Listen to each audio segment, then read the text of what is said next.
promise kuzambikira ibanga. You promise?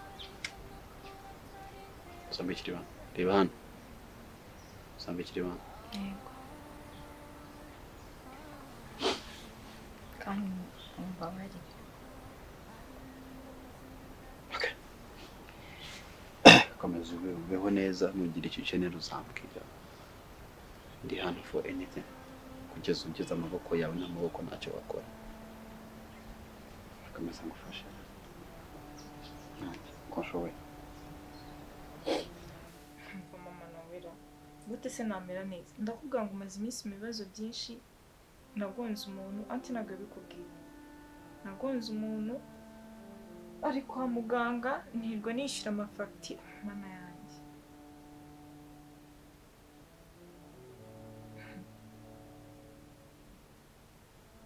Akoma. Urumva byo kugonga umuntu atari ikibazo. Man, uri kumvaga amafaranga akora ibintu byose stress mba mfite ntabwo zigira ukuntu zingana. Noneho izo zo kwa muganga tuzireke zo mukwaga nagonze Mike nawe yirwa stress ndamubwira ngo nagenda aje kumwitaho ntaga bishaka muri make yarahindutse asigari rude avuga nabi. It's too much man. Nasema ntago byari ibintu bikomeye nari mubwiye mufite akazi kenshi ntagende amugumeho akazambwira ngo nawe afite ibindi binakora ngo ibiki n'ibiki noneho in a very impolite way ari kwimbwira nagasuzuguro kenshi. Yeah.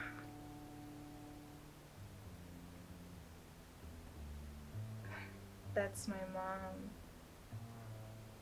Ego manda bimubwira. Thank you, Mama. I love you too, darling. Ma, I miss you so much. Ego. So I see you.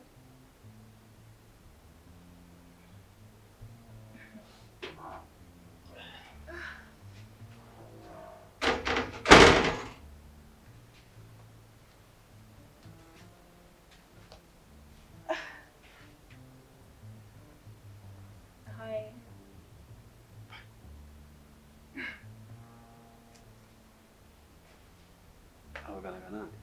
Na Mama? Are you sure? I was talking to her. I need to go to Mama. Come on. Yamubeshya se? Ungana gite? Yari kumbwira ku nyine. Okay, nende kumubwira ibintu byabaye. Hari kubwira ari kumubwira. At the first nende kumubwira ku ibintu byabaye bazo mazemo iminsi. Stress zose mfite.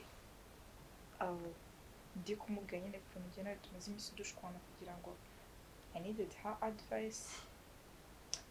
And then aranambwira ngo mwibutse yuko igira ngo mufitanye like the whole deal hatarimo kubabaza umukobwa we ari we ngewe. Hatarimo kubabaza umukobwa we. Is that all? Is that all? Yeah. Is that everything? Of course. Oh. Kujya ngo ntabwo byumvishe. Mom said, mama yavuze mu bintu byose ukora wirinde kubabaza umukobwa we. Okay. None reka nkubaze. Uri umuntu mukuru? Of course, yes. You're mature now? Definitely. Ufite imyaka y'ubukure? Come on. What kind of questions are that? How do you take me? Umfata gute? Ndi iki cyawe? Ese umuntu umfata ute? You're my boyfriend. Ese akantu kose kawaza ujya kuregera mama. Ese si mama mba ngomba kumugisha inama nk'umubyeyi. None ngira ngo mpari ntabwo twayivugana one on one like maturity people. Ese si mama hari ikibazo gihari mu kugisha umubyeyi inama. None se mbere yo kujya kwa mama niba uri umukuru nk'abandi mukuru wabinganiza nkabyanga cyangwa ngiye byarananiye. Come on. Ese ni ngombwa ko niba hagize ikintu tutumvikana hagati yanjye nawe ujya kukibwira akantu kose ni kwawe maze iki? Ese kuki utambonamo ubushobozi? Iteka ryose uhora wankandamije umbona nka low cheap guy, mutipe uri hasi, mutipe uri gufasha, mutipe w'umukene every time niko mbona, right? Ubona ibitekerezo ufite byakubaka society. Ntabwo mbona nka low cheap guy.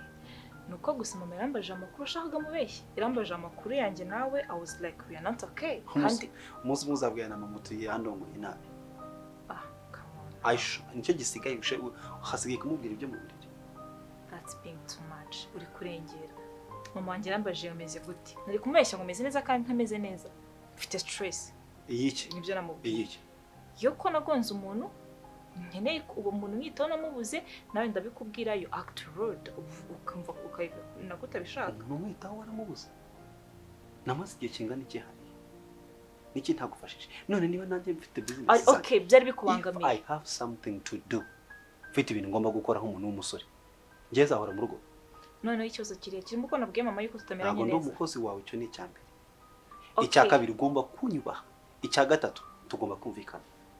Niba turi kubana muri uru rugo. That's fine. Nakubwiye ngo uzajya wifata mu kigero ucinyuma. Ugende kubwira mu bakana rwose kabaye hano. Hari ibintu bitagomba kujya mu babyeyi. Okay. Aho twahuriye ngewe nawe, we know how they started. Kandi ubaha mami. Okay. I respect her so much. Okay. So please. Anyways, there is no need yo kugira ngo babare gutyo cyangwa reacting like as if something big happened. Cyo nashaka kukubwira nuko nyine ngiye ikintu nkoze ntambukije ubutumwa yampaye kugira ngo nkubwire. Ibyo ntukundumyeho nibyo nkubwiye. Ku mukobwa we care, treat me like a princess. I deserve it. I will. Okay. Ariko hari ibintu nawe usaba birengere. That's all. Tugomba kuzuzanya. That's all. Banzu nyumve. Ntabwo uzajya uzanywa n'usuzira gusa. Ibi ni ibintu tugomba kumvikana. Nakwibutsaga yuko ufite kumfata nka princess. Okay, good. Ni ikintu ntuzuza. Ni ikintu ntuzuza. You make me shout. Utuma nsakuza. Nakongera kundega kwa mama. I will not. Promise. I promise. Nabikora. I will not. Do you really promise that? Mm-hmm. Do you promise for that? Mm-hmm. Can I make you happy? Mm-hmm. Promise kutazongera kundega.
Morning. AHAA. Wow. Definitely. So take one too. Alright. At least I think I'll serve myself. Come on, I don't know. You joke just out and just serve I don't want. Okay. Can I take you? Alright. Bring it down, I'm not seeing any person. I understand. I'm your man. Okay. You coming, babe? Yeah.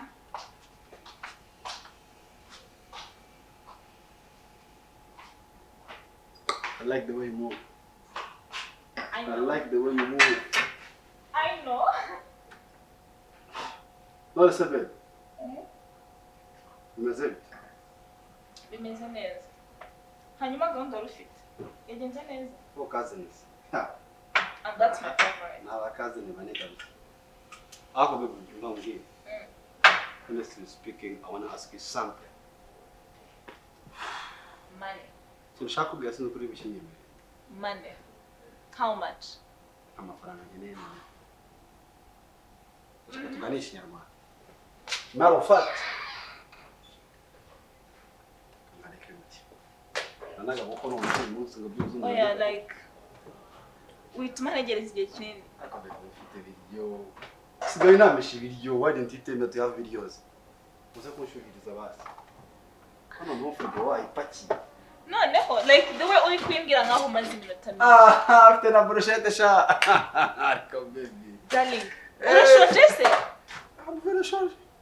okay Anyway, let's leave that aside. Can we make some cheers? I want us to make cheers. Ariko ndashaka kubyo turi gukoremo cheers njye nawe. It's quite different. Babiza bakundanye bagira gutya. Before we make cheers, before tungomo. Ese ko wakamara? No. Ngongere. This is enough. What? This is enough. Anyway,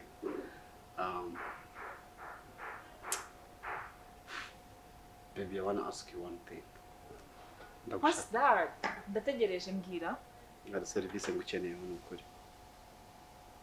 Which is not money. Like, it's not about money.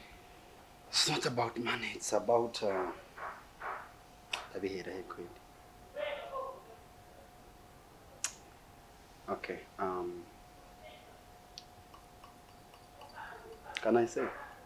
Uranyemerera, promise me kuri bunyemerere service ngiye gusa. Come on, darling. Niki kintu wasabye nkakikwima. You're acting like as if I'm rejecting your wishes. Have I ever? Tell me. You've never.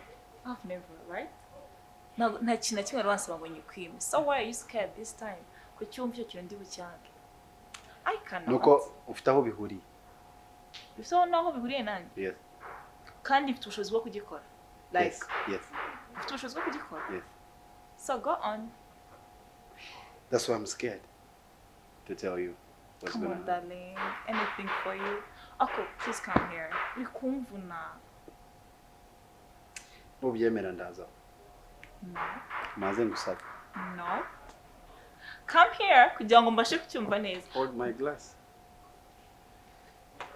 Hold my glass. Hold my glass. I swear to God, igihe mbitekereza, you know. And you look smart.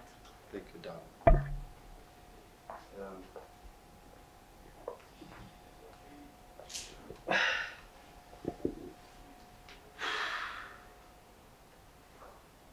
Boo.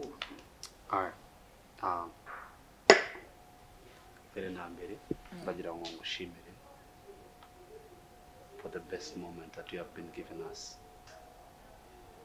That's my responsibility now. Numva yine shaka kwanza kugushimira mbere y'icyo ari cyo cyose. And then toast to that. First of all, let's make a toast. Ibyo wankoreye byose ku buzima, to the new life, to the new beginnings. I love you. Love you too, baby. Wow.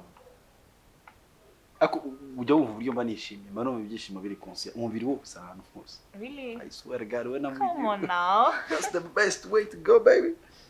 Yeah. Oh shit. Aziko Bibiliya ivuga ngo mu gituza cya Abraham mwanya nibaza impamvu ari mu gituza cya Abraham. Urumva atari uri. More than that, ntukigabanyirize. Really? I go feel it. I go love it. Alright. Beba mwe ngo ningusaba ikintu uracyemera. Right? Yeah, nimba mfite ubwo bushobozi, how can I? I love you. Beba ufite aho umuhuriye. Good day. Okay. To cut the story short. Wa mukobwa akoze impanuka. Wagonze.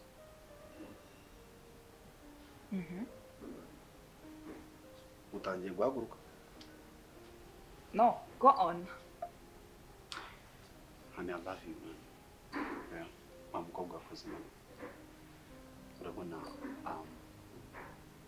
ndaza hano buri munsi nkabona uri muri tekera ibiryo ngibiriya muri frigo ibyo musabwa imizi urabyoza ibiri aho bipakiye mu gikoni. I feel like ukeneye helper, ukeneye maid, umukozi wazajya gukorera akakugururira akagutekera twajya tugeraho tugasanga ibiryo birahari atari kubanza kugura uzahira kuzajya urya ibyo kurya bivuye muri restaurant kwe buri kanya. So in that numva guriya mukobwa kugira ngo duhereze undi muntu akazi twamuzana ukamuha akazi akajya Keep gukorera. that to yourself. God forbid. Mungu iki?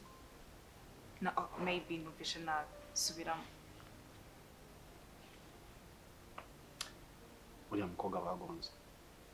Wagonze. Tumaze iminsi turwaza yarakize. Nta kandi kazi afite.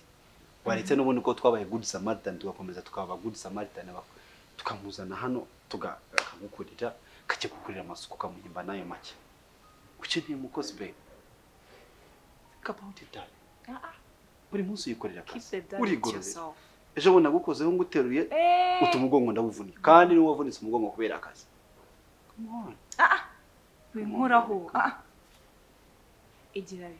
Ngo iki? So, I be the good Samaritan. Mbu Samaritan mwiza ngenge nde kuzanira umukobwa umeze kuri mu nzu yanjye. Are you for real? Bebe n'umwana mwiza. Okay, wow. Wabonye ko ari umwana mwiza. Baravuga ngo kebo kagiwa mugarura bakavuga ngo kandi neza gira neza wigendere. Baby nukuri nge ntago nabamubwira se. Nk'ubu ngubu I know you have money, yes, ariko sometimes ugomba kugira umutima wakiye umuntu. You think nusabuje ngo ushaka undi mukozi uriya mukobwa waramwikushaka no mukobwa mwiza w'umukozi mwiza uriya mukobwa umuntu yamufata akamuhindura ubuzima. Wigeze umuyireba ndamwitegereza. Wabonye nzatahamo. Wabonye kuntu yambara. Ariko bitandukanye biri ku mutima. Keep that yourself. Umutima narawurebye. Okay. No, utangiye kunsuzugura to the extent wumva ngomba kugenda norogana mu nzira umwanda wose all the rubbish and bring them to my house. Tell me. I was proposing and how can you propose that? Gutu umusore nkawe utekereza ibyo bitekerezo ushaka kuza mu mutwe wawe. Ntabwo wakabaye bitekereza. Kuko I expected you kubuza ubwenge. Kubunzi I know what I like. Noneho rero imagine ahela abantu dukorana bazi mu nzu basanga ifite umukozi umeze kuri with those clothes iriya myenda yambara warayibonye. Okay, wabonye nzatahamo tuzamugurira indi wowe nande kina. Okay, from today maze okay nge nzayimugurira basi. Wow, mu mafaranga ukuye. Do you have a job? Mu mafaranga ngiye ngo utangiye kugenda uguramo n'abandi bantu. Mu mafaranga ako wajye wako bebe wowe ugira ideni usenga muri ideni uziko wigize neza. No mbaye umupagani kuko nanze kuzana stranger mu nzu yanjye. It's not a stranger. And then is she my sister? It's a human being in the end of it all. Okay, is she my sister or my friend? Is she my best friend? Akaba umubaze abwo umuntu dukorana wowe wavukanye ubukire bebe katuvuge. Ako lucky I'm not that poor. Imagine. God forbid. Nyama bebe shatsa. Keep that yourself. Byigumanire. Ibyo byigumanire. Ntabwo nshaka kubyumva. Okay. Namubwira sheri. Ku mafaranga uzajyuma nzajya muhemba. Ariko ndakwinginze. I beg nushaka kumbwira mfukame. Mbabara ndakwinginze yamukobwa tumuhagaze. So you're not kneeling for a girl? I'm serious. Damn. We need this, baby. Wow. We need this. This is. Come on. Kuba yari natangiye gukundana na ariko nawe ukuntu usigaye ukora. You're even threatening me. Egira uri kunkanga. Uri kunkanga, please, Mike, icara. Uri kunkanga. To be honest, I'm getting scared. Icara. Uzabigira umuntu ariko. Imagine hagize umuntu. Mike, icara hano. Ukeneye umukozi ntagomba hano. You need a maid. Ndarushye kukomeza kwitekera. Okay. Urashaka guha abandi bana akazi kubera iki? Ndi kubyumva nkeneye umukozi ariko utameze nk'uriya. None suri abaye. Okay, are you doing it kuko namugonze se? Nicyo kiguzi. Ibi ntabwo ngiye twakwemezanya gutyo. Okay, sit down. Inzoga zawe zifata uzinga zose. Icara. Sit now. Ugomba kugira umutima w'umuntu. Okay, go and bring her. And you get happy. Genda umuzane wishime. And now? That's my wife. That's my wife. Baby kabwirize ni Imana. Swear baby nambwiza ukuri. Ubuzima bwanjye ngira ikintu kimwe. You see this? Iyi ni impano. Mesaha ya mama yasize and wanjye ni wayimpaye. I would like to give you this. Kubera ko ufite umutima w'umuntu. Here is to us. Wow. Yeah. You deserve it. Thank you, darling. You deserve it. And that's my phone ringing.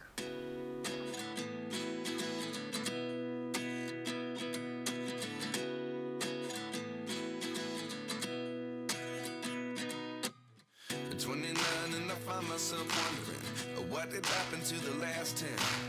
I ran away with my life, fast forward, never turn back again. It's kind of funny that the more we pass time, the more we need to set them rewind. And 19 was the year I had to leave you, but now I'm seeing